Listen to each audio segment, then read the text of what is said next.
What's going on, ladies and gentlemen? I am Hunter Starcraft, and I've picked a match from the Team Liquid Open Tournament. This is going to be a best of 3, and I'm doing something a little bit different. I'm going to put the whole best of 3 in one video for you guys. We can watch the whole series between these two sick Korean pro gamers. Spawning down at the 6 o'clock position of Metalopolis, our blue Terran player.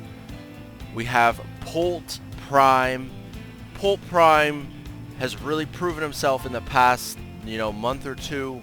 I say that because he is the champion from the GSL Super Tournament, a 64-man invitational tournament.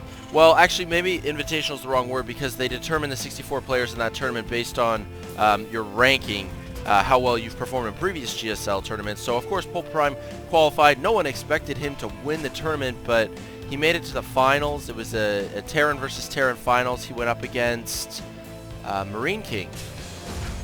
He went up against Marine King. I'm like 99% sure. But yeah, he managed to take that 4-0. Oh man, was it Marine King or was it someone else? I watched so much GSL. It's actually hard to remember. I could name all the finalists from GSL's back in November and October, but I can't remember this from 3 or 4 weeks ago. Maybe post it in the comments so that everyone knows. But regardless, Polt.Prime is an absolute beast in TvT. Won $90,000, winning that GSL Super Tournament Championship, and should definitely be the favorite in today's matchup. His opponent spawning over the 9 o'clock position from Team ZeNEX. We have Hack. Hack, I actually saw him play in the GSL team leagues just a few days ago. Hack got at least one win, quite possibly more than that as well. He is not as well known as a player like Polt.Prime, but coming from a team like ZeNEX, a really strong pro grade gamer, Korean team, he's pretty good as well. So let's get into the commentary here. We got Metalopolis, pretty close spawning locations. Close by air at least, a little bit longer by foot. Both players going for very similar openings here. Polt.Prime didn't want to wall off the top of his ramp, whereas ZeNEX.Hack has put up the complete wall off here. Both players just pumping out Marines. We have a factory on the way from Polt.Prime. Polt getting that factory much sooner than his opponent. Hack actually hasn't even put up a refinery yet, and that makes complete sense as we see him put down his initial, or his, pretty fast command center. We're gonna have an expansion going up for Hack much faster than Polt. Polt already gonna have, gonna have 2 geysers up any second now, and Hack actually putting up his 2 geysers at the exact same time. So Polt getting gas a lot sooner, but on the income tab, we're gonna see both players getting, equal amounts of gas in the next 30 seconds or so. A second barracks on the way as well for Hack. Hack also has possession of the central Zelnaga watchtower, a very important point of possession when you spawn in these 2 locations. Of course, you can keep a close eye on all activity that goes on in this center portion of the map, and during these close air spawns, that's very important. 1-1-1 build from Polt.Prime. He is going to actually go for some banshees. Very interesting. He built a tech lab on that factory and is now going to lift off the starport as soon as it's complete. It's really a question of is Polt.Prime actually going to get cloaked banshees or not. We're just going to have to wait and see. I find that my FPS is dropping just a little bit. It is my first cast of the day, and as the computer just sort of adjusts to fraps in the recording process, sometimes happens. It doesn't last very long. It's okay. We have our first Banshee on the way, and we'll just have to keep an eye out to see if Polt is going to go for Cloak. But, nothing yet. Getting another tech lab on his factory. He's going to go for some tanks. He's going to go for, looks like he's going to get some tanks for now, and still no Cloak. Finally, Hack getting his factory, putting a bunker down at the top of the ramp. Just wants to, stay as safe as possible while securing an economic lead. Of course, you want to be safe when you're going for a very fast command center, as we've seen Hack do in this game. The scan is going to reveal everything. Polt.Prime sees the 2 barracks. He sees the factory with tech lab, sees the reactor on one barracks and a tech lab on another, sees the starport, sees the orbital. Perfect scan. Very well worth the 300 minerals and change that he could have had if he had used a mule instead of a scan. Some Vikings on the way from Polt as well, and we're going to have to keep an eye on this harassment. This Banshee has gotten 4 kills, 5 kills, and now down to 8 hit points. So this Banshee, yeah, just about paying for itself. Let's take a look at the worker count as well. Polt.Prime has 29 compared to 27 SCVs for Hack. So yeah, Hack is behind a couple SCVs, but he's got basically double mulage with this additional orbital command. So Hack is in a very good spot economically. It's just going to be a question of, you know, can he survive the next few minutes in order to, you know, hit that timing near the mid game where he's going to have a boost, a little army surplus because of his income advantage. Lots of Marines just hanging out on the mineral line here, going to protect from that Banshee, but Polt.Prime not going to want to do any more harassment for the meantime, I don't think. He did bring the Banshee home, and he did repair the Banshee completely as well. Very, very wise, very cost efficient. Ooh, these 2 Marines are going to get spotted. And, oh man, 2 Marines versus a whole army. That is not going to be fun. Whoa. That is the Marine's arm. And that is the Marine's corpse. Very unfortunate for him as he gets blasted by the siege tank. And here we go. Polt actually now pushing up, and he's going to... He does have siege mode complete. Siege mode for Hack only finishing up right now. Polt here sieging on the low ground. We're going to take a look at Polt's vision. He has Vikings and Banshees to spot on the high ground here. So he's going to have lots of covering fire and more Marine body parts flying everywhere. Oh man, these tanks doing a ton of splash damage. But now the Marines on the high ground here, able to focus down one of the siege tanks. The second siege tank still intact, and Hack uses a scan to get some final shots off, but there are SCVs repairing this tank as well, but it does manage to get taken out. Good for Hack, able to even the army supply just a moment ago. Hack was actually quite far behind, but it looks like he is going to be able to hold this attack. Some excellent positional play as Hack is now securing his natural expansion, and all of a sudden Polt.Prime kind of in a little bit of trouble. I mean, only right now is the command center finishing for Polt, but Hack has had this orbital up for a very long time. He's been mining at this natural base, and sort of the ball's in Hack's court now with regards to sort of what he wants to do from here. He actually used a supply drop, chose to, you know, avoid supply capping himself instead of taking a little bit of extra income. Definitely a wise decision, putting down more barracks as well. Just more SCV production as well. Let's actually take a look at the worker count here. 38 for Hack, and Polt has stopped producing SCVs, it seems. I don't know why he stopped producing SCVs, but he's still produced a command center, and just as I'm saying that, he's getting back on his SCV production.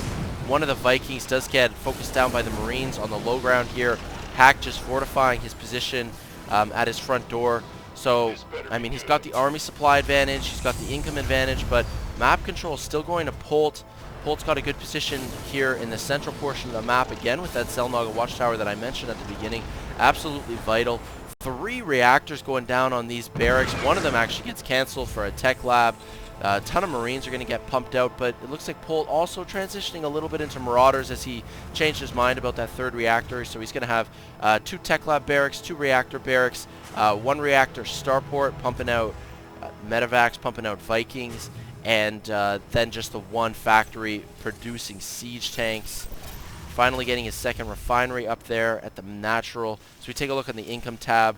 ZeNEX.Hack definitely poking his nose out in front, both on minerals and even more so on gas percentage-wise. A worker count advantage of about 11 as well. The upgrades now for both players starting to kick in. We have combat shield on the way for ZeNEX.Hack. Hack also has stim packs complete. Ooh, and good positioning here for Hack on the high ground as we look at Hack's vision. Oh my god, Polt.Prime taking some real losses there, losing 2 tanks and doing absolutely no damage, you know, in reciprocation. And another command center going down for Polt.Prime as well. So Polt.Prime really going to turtle up here, and Hack is going to go on the offensive. This is a good timing for Hack. You don't want to give free bases, and look at this. Hack really on top of things. He's even got a stray Marine over here to spot the 3rd base going up. He spots it. He takes out the SCV producing that barracks. Sorry, producing the command center rather. Another scan going down as Hack pushing forward. Polt.Prime is sieged up on the high ground. It's important that Hack does have some Vikings in the air to spot that high ground. Lots of siege tanks going up, but not enough Marine support. I'm not sure if that is actually going to come into play, just because Polt.Prime's army has just been whittled down to next to nothing. Huge supply advantage going to Hack here, as Hack is now shelling away at the production facilities. And in TvT, this is an absolutely brutal position to be in, having your you know, barracks and factories just getting shelled away from the low ground from these sieged up tanks. Yeah, I don't know what else to say, guys. Polt.Prime is in a really tough position. I'm going to get rid of all these tabs. You can just keep an eye on this battle here, as some of the siege tanks getting elevated to the high ground. These Vikings parked right outside of the starport, so that any aircrafts that pop out now are going to get focused down very quickly. More elevator tactics as Marines are heading to the high ground. The Marines on the low ground for Polt.Prime do focus down all of the Vikings, but that's just not going to be enough. And Hack takes game 1. Alright, so we are jumping right into game 2 here. This is going to be a best of 3 series. This was an exciting TvT in game 1 of Metalopolis. This match is going to be on Tal'Darim Altar. Just to introduce the players real quick, we have Polt.Prime, blue Terran player at the bottom right position. Spawning cross-positionally, we have ZeNEX.Hack. He's going to be the red Terran player. It's a very large map. Tal'Darim Altar is from the GSL map pool, and I think it might be actually the largest map like in existence right now out of all the ladder maps, all the tournament maps. I think this one is the biggest one, just a hair bigger than maps like Terminus Re or Crevasse. So the first supply depot for ZeNEX.Hack going up at this choke point here. Let's probably talk about some of the features of this map. With Tal'Darim Altar, you actually have a pretty easy expansion to secure. Actually, 2 expansions almost. You've got your natural right here. It is susceptible in TvT to some tank play. You can definitely siege up on the low ground in this area here and start shelling away at your opponent's natural base. If you've got spotting of the high ground with you know, Vikings or whatever you have flying in there. ZeNEX.Hack going to do a complete wall up here with 1 more supply depot as well. Once you secure your natural, you can actually pick up a 3rd relatively easily as well, just to the left of Hack's natural. This 3rd base, though, is a little bit chintzy. You only have the 5 mineral patches and 1 Vespian geyser. It's far less resources than at a normal base. So, although it's a little easier to secure, you're not going to be able to, you know, feed off of that 3rd base for as long. You know, another interesting characteristic is this large ramp here often plays an important role. Being a larger ramp, it's a little bit easier to get up. It's going to be harder to wall off at the top. So, you know, it's more susceptible to busts and things like that. You see a lot of players even wall off this choke point right here as well.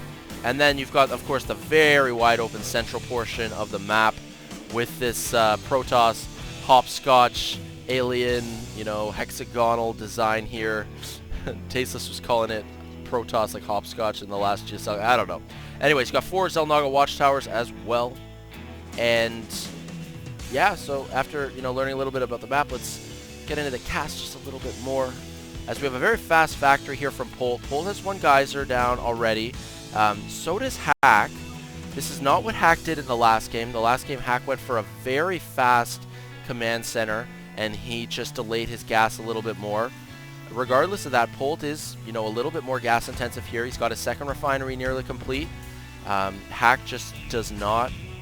Both players walling off the same portion of their main base, as we can see for both players here.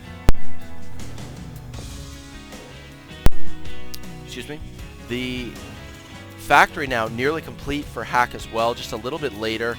Polt.Prime wanting to get Hellions just as soon as possible. It looks like Polt.Prime is going to go for Hellion drops. He has his starport on the way. He's pumping out 1 Hellion. He doesn't have a tech lab, though, on his factory, so we're not going to see the blue flame anytime soon. I'm wondering how Hack is going to try to respond to Polt.Prime's Hellion idea here. He's finally getting the tech lab after that first Hellion is complete. A pretty good scouting unit, especially on this map. The Hellion, one of the fastest units in the game. It's actually tied with the Phoenix for movement speed. and it's the fastest. I believe they're both 4.25. So, oh, Polt.Prime actually has no idea even where Hack has spawned. Let's take a look at Hack's vision. Hack is more aware. Well, this is kind of interesting. I mean, Hack never actually saw the buildings at the wall off here, but he did scout all the way to this point, so I'm sure Hack saw, like, Polt's worker or Marine or something like that. Okay, very conducive to Hack's style. We have Hack going for another very fast command center, and this time, Polt.Prime getting Banshees with Cloak. On Metalopolis, we did not see any Cloak come into play. Wow, that Marine fully scared off the Hellion. This Hellion has taken some damage, hasn't gotten any kills yet. Who's going to win this fight? Of course the Hellion with the bonus damage to light. No, you are the worst Hellion in the world. I can't believe that just happened. Hack just so creative, abusing the terrain here. Of course there's the high grass here, the high grass mechanic. You can use it to trick up your opponents, and this hero Marine, it's very rare that you see a Marine win a one-on-one fight with a Hellion, even if the Hellion was damaged. Unbelievable. Polt.Prime going for the very standard Cloak double Banshee play right as the second Banshee is finishing up. The cloaking field is going to complete as well. This Banshee is going to have lots of banked energy as it passes by Niagara Falls there. No, that's not even fair. That's if you could call that Niagara Falls. That's a small waterfall. See how much damage this Banshee can actually do here in the main base of Hack. He has a couple of kills as already. Is there a scan? Yes, there's one scan at the main barracks. Ooh, doesn't get it. That's always annoying. Wasting a scan and then not actually able to kill the Banshee. Very frustrating for Hack here as this Banshee continues to do damage. It got at least 4 kills there, maybe a 5th kill, but with an extra orbital command, Hack is, has more than enough detection with those scans to deal with it. But now only 19 energy and 23 energy, so no detection whatsoever here. It looks like this Banshee is going to be able to do a lot of damage. He's got a window here of about 25 more seconds, 20 seconds. Oh, then the Raven comes out to rain on Banshee's parade. ZeNEX.Hack just has an answer for everything. It's actually a little bit rare that you see a Raven, especially this quickly in TvT. Quite intrigued by that decision, and, well, it's a worthwhile one, especially given the cloaked Banshees. You might see some point defense drone, but point defense drone really more of an anti-air ability in this matchup rather than going for the ground units. And excuse me, wasn't paying quite close enough attention to the minimap as we see ZeNEX.Hack here with a Banshee of his own. No cloaking field, but it doesn't matter. He's got 14 kills, one more kill, and he's going to get another promotion. She. It's not the sexist in my Starcraft cast, as the Banshee is a female fighter pilot. And there we go. She is now a captain fighter, and this missile turret just not going to be enough, not positionally good enough here. So you know what Polt.Prime is going to do? We don't see any command center on the production tab. Polt.Prime is going to go all in. Polt.Prime is going to try to kill ZeNEX.Hack with this attack. Let's take a look at the units tab actually. Polt.Prime 4 tanks, 18 Marines, and 2 Banshees here, 2 cloaked Banshees. The one Raven actually going to drop a couple of auto turrets. Very interesting decision there. This very adventurous Raven just moving right above the army of Polt.Prime, but the detection, oh man, it looks like Polt.Prime is going to lose. Looks like Polt.Prime is going to lose this match. I mean, that Banshee was finally taken out, but oh my. Yeah, Polt.Prime's attack just really thwarted there. A couple of auto turrets really adding to the DPS. But you have to give all the credit to that, to the late Banshee captain with at least 15 kills that did a ton of damage, and yeah, just far too much firepower there. I mean, 15 kills, it's very difficult to battle back, especially when you don't have a command center up. Polt.Prime making the last-ditch effort, very last, final attempt to try to get back in this game by putting up another command center, but it just might not be enough. This Banshee here, ooh, with another scan, is it going to get taken out? Oh, yeah. Oh, auto turret? GG. Polt.Prime forced out of this game. He's not even going to bother finishing the command center. He knows that he's way far behind. Let's just back it up for 1 second here. I just want to take a look at what we have going on. Okay, so this was the Banshee. I do apologize for missing the very beginning of this Banshee harassment. But as we can see here, just a ton of worker kills. I just wanted to really see sort of what maybe Polt.Prime was doing wrong here. Getting kited by the Banshee. These Marines, they don't have stim pack. That really is huge. Even though the Banshee doesn't have cloaking field, like we don't got to worry about scans or anything like that. But there's no stim pack on these Marines. They can get kited all day by this Banshee. And when did he actually put up the eBay? He doesn't have an eBay up just... Oh no, what am I saying? The eBay's right in front of me. But he doesn't have any missile turrets up. He's only putting up one missile turret there. So it's just in another minute that this Banshee starts really doing the harassment. Look, and these Marines a little bit late to the party. These Marines rushing, you know, all the way back. But still, no stim pack. Is he getting stim pack? No, just very stubborn. He doesn't even have a tech lab on his reactor. So not getting any infantry upgrades whatsoever has made it basically impossible for Polt.Prime to defend against this Banshee. And, you know, once Polt.Prime lost that many SCVs, it was really, you know, go all in. And, you know, that was really his most viable option. And even that got shut down with some good defending from Hack and some interesting auto turret placement as well. Raven, you know, might be a unit that we see a little bit more of in this matchup in the near future. Anyways, I hope you guys enjoyed this best of 3 matchup between two of the top Terran players. You know, hats off to Hack for being able to take out the GSL Super Tournament champion Polt.Prime, who actually has renamed himself to optimus.Prime, might I add. Quite a title to give yourself, and, you know, deserving as well. You win something like the GSL Super Tournament, you win 100 grand.